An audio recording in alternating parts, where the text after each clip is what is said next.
Ayan, adobong baboy. Piniprito ko na para maluto ang laman, syempre. At para lumambot. Ayan, sarap. Nagtitilansika na. Ayan, luto na rin ang kanin. Sinit yan, umuusok-usok pa. Ayan guys, so. Ganda yan. Medyo naluluto-luto na. Medyo may pagka sunog na ng konti. So ngayon, ibubuhos na natin yung kanyang sabaw. Yung pinaka-sauce niya. Yes.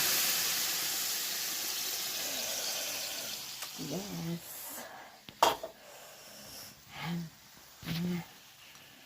So,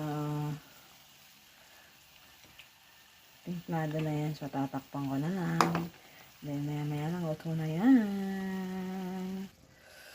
Ayan. Wait na natin yan naluto, guys. Ayan, done na siya. Patayin ko na yung apoy. And, isa-serve na yan. Ayan, and ang ating adobong baboy. Yan, maanghang. Hindi ko na siya pinakita nung simulang ilutuin kasi nga ang hirap hawakan ng camera, nag-iisa ko eh. Yan, sana masarapan yung makakain.